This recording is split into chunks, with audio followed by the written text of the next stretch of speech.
Giro Total. Tá começando o segundo Giro Total Resenha e a gente vai começar o papo falando sobre a Série A. Gente, aqui comigo Chico Lins, Rodrigo Faraco, pra gente discutir um pouco sobre as pretensões dos times da Série A que vai se encaminhando para a reta final e tem a liderança aí meio isolada do Atlético Mineiro, um Z4 que começa a se definir também. Tem chance ainda de alguém buscar esse título, Chico? Não, para mim já está já encaminhado aí algumas semanas, algumas rodadas. O Atlético está muito sólido, o Atlético vem jogando bem, principalmente dentro de casa, fazendo seus resultados. Então já, ainda mais com o Flamengo, né, tropeçando em si mesmo, né, o Palmeiras tem agora nas últimas rodadas se recuperando, mas eu acho que não vai dar tempo nem para o Palmeiras nem para o Flamengo pegarem o Atlético, que está muito na frente, está com confiança e parece que vai conquistar seu tão sonhado título brasileiro que não conquista há tantos anos. E se tem um time que ia buscar essa liderança, não era mais o Flamengo, né, o Faraco? Não, porque o Flamengo desistiu, né? O Flamengo não. O técnico do Flamengo, ele simplesmente abriu mão por cima da diretoria do Flamengo, ele abriu mão do campeonato, né? Ele já vem fazendo isso há algumas rodadas. Agora está mais declaradamente, porque tem uma final de Libertadores chegando e o Flamengo não consegue diminuir a distância do Atlético Mineiro. Então, já estão preocupados em preservar os jogadores que têm problemas físicos para que eles estejam inteiros na final da Libertadores. Mas antes o Renato já vinha fazendo, né? Tirando vários jogadores de jogos importantes, que às vezes parecem menos importantes, mas são os jogos que valem o campeonato. Por exemplo, você vai jogar contra o América Mineiro em Minas. Ah, esse jogo dá para fazer um time bem misto que a gente leva. Aí chega lá e empata. Não, nesses jogos você perde o campeonato de pontos corridos. São jogos cruciais, né? Não, e a questão que me chama a atenção, o Renato a gente sabe na trajetória dele no Grêmio, que ele escolhia, né, as Copas, né, e esquecia o Campeonato Brasileiro. Né? Ele foi feliz em alguns anos, ganhou a Libertadores, chegava na Copa do Brasil e tal. Mas ele no Flamengo, ele chegou, não, o Flamengo é um time que não dá pra gente fazer isso. E ele fez, não de maneira tão explícita como ele fazia no Grêmio, mas ele deixou mais ou menos uma saia justa, que o Grêmio não tem o tamanho do Flamengo, né, para o torcedor do Grêmio, que idolatra o Renato, isso é uma saia justa. Porque o Renato fazia, o Grêmio não disputava o Campeonato Brasileiro, sob o comando do Renato. No Flamengo, ainda mais pela possibilidade de um tricampeonato inédito ali para o Flamengo. O Flamengo foi campeão em 80, 81, não foi? Foi de 82 a 83, né? Não foi seguido. Né? Seria uma possibilidade de ser tricampeão num novo modelo de campeonato brasileiro.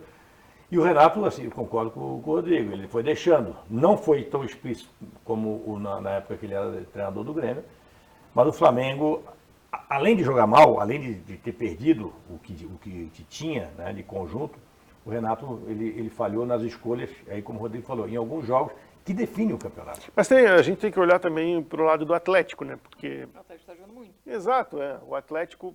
Ele teve um negócio... O Flamengo mesmo bem talvez não chegaria. Exato. O Atlético teve um fator aí que contribuiu decisivamente nessa reta final, que foi a eliminação da Libertadores. Se o Atlético estivesse dividindo as atenções, talvez agora estivesse tirando alguns jogadores para preservá-los. Estaria nas três competições. Para a decisão da Libertadores. Tá na final da Copa do Brasil. Então, aí, quando foi eliminado da Libertadores, o principal objetivo passou a ser o Campeonato Brasileiro, mais até do que a Copa do Brasil, porque o Atlético não ganha o Brasileiro desde a primeira edição, em 71. Então tem um negócio, uma obsessão da torcida do Galo em relação a isso. Só eu era nascido quando o Atlético foi campeão. E fora Vocês dois não é. É verdade. E fora isso, a competência Você lembrar de ter bons jogadores, esses jogadores estarem decidindo, né? O Hulk, o Zaratio, o Nacho, esses jogadores são os principais do Atlético e vem decidindo. Agora tem o Diego Costa, que está entrando aos poucos e também fazendo os golzinhos dele. Então... Gente, o assunto agora é Série B, reta final. Botafogo pode disputar essa taça, gente. Tá na briga, tá? Acho que Curitiba ainda chega, Chico. Olha, Botafogo, para mim, é a grande surpresa da Série B. Não é surpresa, porque quando a gente vê um time grande, de camisa, um time histórico como o Botafogo jogando na Série B, a gente já, por impulso, a gente coloca entre os favoritos, né? Mas o Botafogo, na minha avaliação, no começo da temporada, entre os favoritos, aí 7, 8 que a gente sempre coloca, o Botafogo estava no grupo de trás. Fez uma campanha de recuperação, a chegada do Anderson Moreira, o time engrenou, ganhou confiança, nessa reta final aí com a questão da torcida também já teve um ganho, e eu acho que o Botafogo está indo para título. Eu acho que ele e Curitiba estão praticamente classificados, né, para o acesso para a Série A, e o Botafogo está com pinta de campeão. E Vasco já era. O Vasco já era. Não, o Vasco perdeu para ele mesmo, né? Porque o Vasco teve um momento... Inclusive matematicamente, tá? Só para a gente registrar. Sim, matematicamente não tem mais Não chance. tem mais chance. Sim, o Vasco teve um momento que foi a chegada do Fernando Diniz com a chegada do Nenê. 3 ou 4 jogos que a gente... Venceu o Curitiba. Venceu o Curitiba, a gente pensou, agora o Vasco vai embalar. E, de repente, decepção em cima de decepção que culminou, né, que 2 derrotas seguidas que afastaram o Vasco de qualquer possibilidade.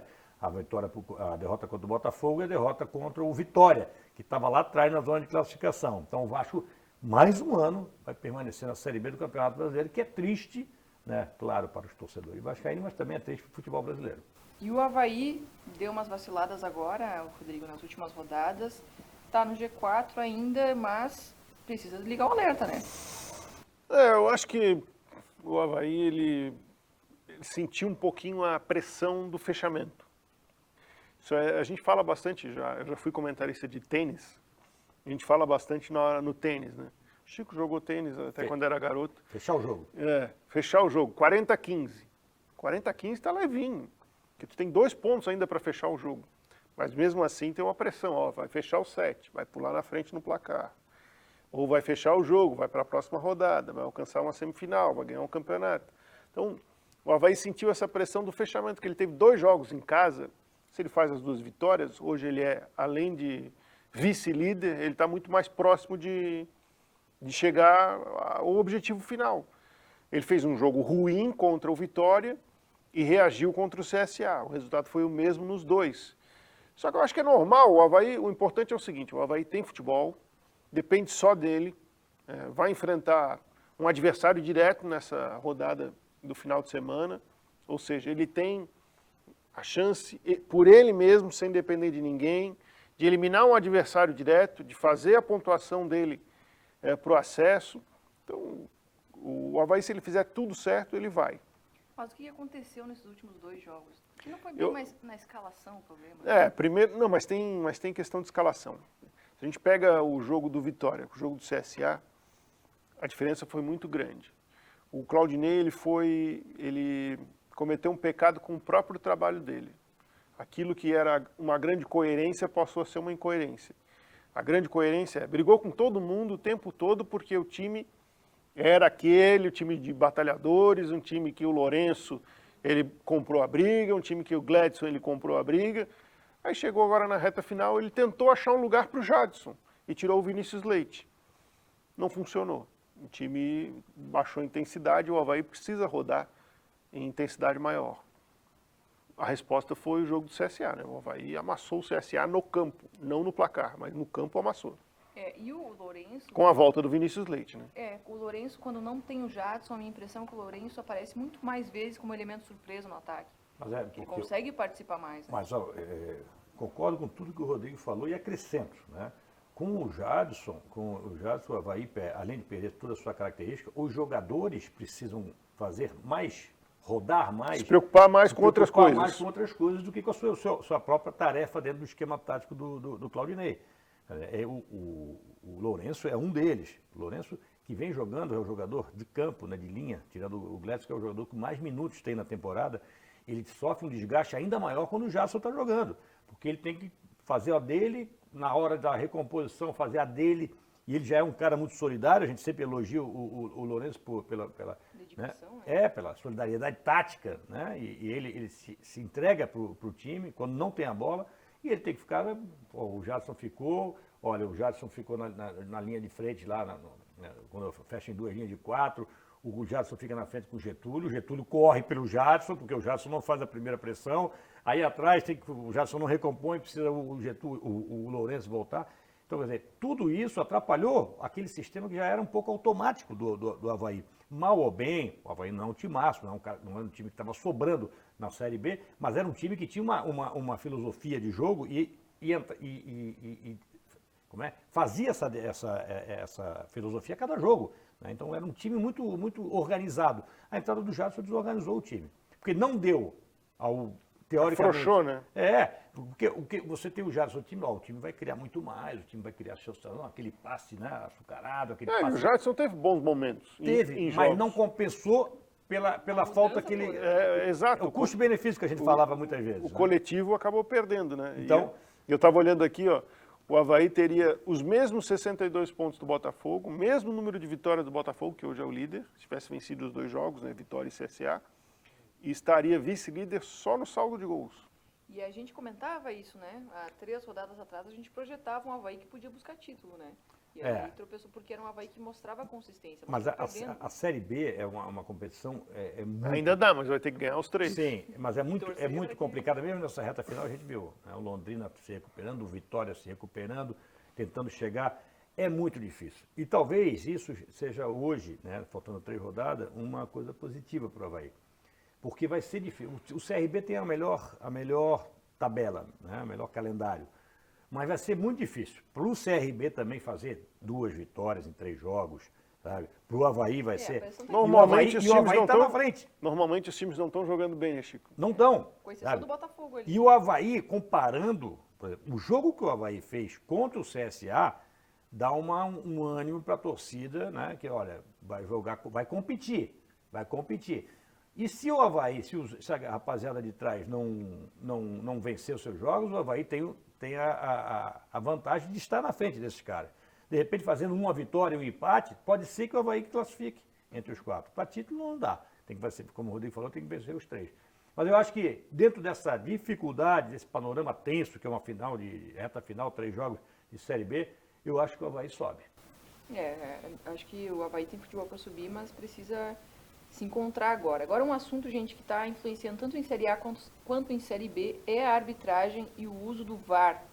E isso está sendo uma polêmica gigante. Tem gente falando que são as regras que são muito amplas, que dão muita margem para interpretação. E tem gente que fala que é a arbitragem que é despreparada.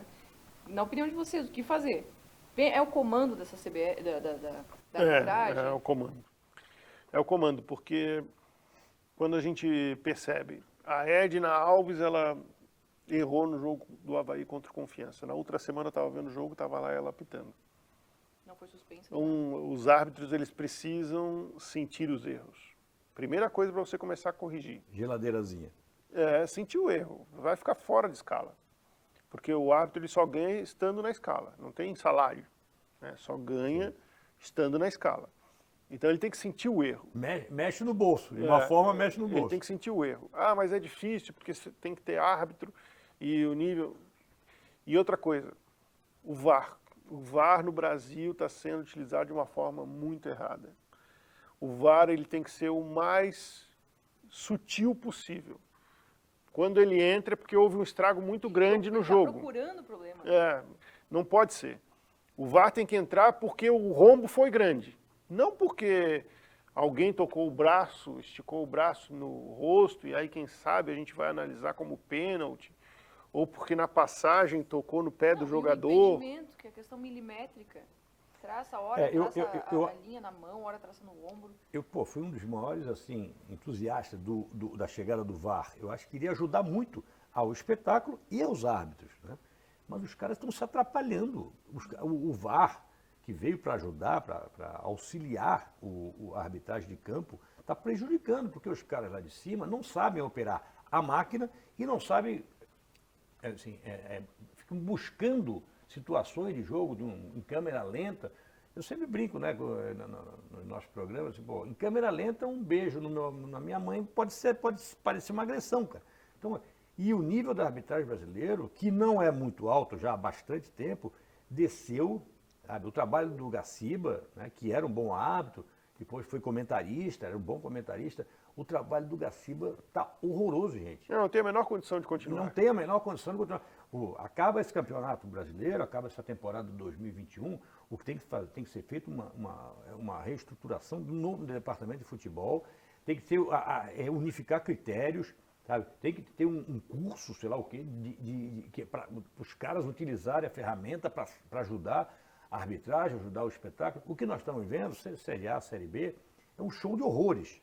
É um show de horrores no campo e na cabine do VAR. A nossa arbitragem ainda não é profissional, né? Então, isso já é acho que um grande alerta. É mais um tema para ser discutido. E um VAR que a gente viu vários lances em que, por exemplo, impedimento. A regra do impedimento é para que não tenha uma vantagem do outro jogador em cima da defesa. Mas um gol em que a gente não consegue ver quem que está na frente. É mais delicado um pouquinho. Mas aí a gente vai ter que pensar mais à frente na mudança da regra. Mas se a linha traçada já é mais grossa, às vezes... Mas é porque o VAR chegou e a tecnologia propiciou o impedimento de milímetros, centímetros. Então, acho que a FIFA vai ter que pensar numa mudança da regra, justamente por causa do sentido da regra do impedimento, que era o atacante tirar a vantagem de uma posição à frente do adversário. Agora, acho que o pior ainda é o interpretativo, que nem tu falou, Fará. Será que essa mão na cara aqui foi ou não foi? Aí se reúne um monte de gente para tentar interpretar. Um pênalti que deram para o Vasco contra o CSA. O Cano sentiu o toque, houve o toque, mas que é do futebol. E aí ele se jogou lá na frente. O árbitro foi o Marielson, né? Marielson Alves da Silva, da Bahia. Foi no VAR, mas deu pênalti. Quer dizer, não tem cabimento. Porque está tirando a competitividade, está tirando a naturalidade da competição dentro de campo. Vou dar um outro exemplo, por exemplo, no Flamengo e Atlético Paranaense, que houve a agressão do Kaiser, né, tal. Marielson. O árbitro está... Marielson também? Marielson, claro, foi ele. Ele também? Porra, memória que ele tem, né? Pode ver, o homem está apitando Série A, Série B. Aí chamaram, ele foi lá, ele viu, ele tinha convicção. Ele viu, expulsou. Aí chamaram, lá, disse, pode ser que esse soco não tenha sido, cara. E no mínimo foi uma agressão, os caras deu. Esses momentos eu acho que tem que mudar a interpretação, mudar a regra, porque confunde. Confunde o árbitro, confunde o torcedor, confunde a imprensa, confunde todo mundo. Muitas vezes o VAR chama o árbitro para ver quando não é algo escandaloso, né? Quando é escandaloso, o VAR está correto. E só deixa eu assim, além do VAR, né, e a gente vê nos campeonatos europeus, a cultura do jogador. O jogador brasileiro e o profissional da Comissão Técnica do Brasil, eles vivem à beira de um ataque histérico.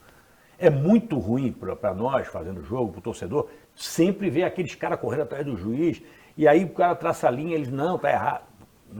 Outro dia teve no campeonato, na Premier League, o cara fez um gol, ficaram 15 segundos para definir a jogada, o juiz anulou, ninguém foi pro juiz, continuou o jogo, cara. Isso é uma coisa que aí a cultura do jogador brasileiro precisa melhorar. Arbitragem, mas aí eu acho que é uma... Também. É duas coisas, porque se tu tá apitando um jogo e o VAR te chama, tu como árbitro, tu já sente, tá todo mundo vendo um toque em câmera lenta que eu não vi, se eu não marcar, as pessoas vão dizer que é falta, porque tá uma câmera lá pegando em câmera lenta um toque, às vezes na canela, sei lá, alguma coisa assim. Que no jogo, normalmente, não seria um toque para derrubar o jogador, mas na câmera lenta vai aparecer que existe um toque. Então eu acho que o próprio árbitro em campo já fica meio assim, eu tenho que marcar, se tem aqui, vou ter que marcar, senão vão dizer que eu errei, né? Então, por isso que o VAR tem que ser muito sutil. E chamar só em coisas escandalosas. Eu acho que a questão é mais profunda até. Um dos melhores que a gente tem, o Rafael Claus, ele anulou um gol do Palmeiras por a aplicação errada da regra. Que a bola tocou na mão do Dudu, mas foi lá no início da jogada. O que determina hoje? Se dentro da área ou próximo da definição da jogada existe um toque que beneficia o ataque. O lançamento veio lá de trás.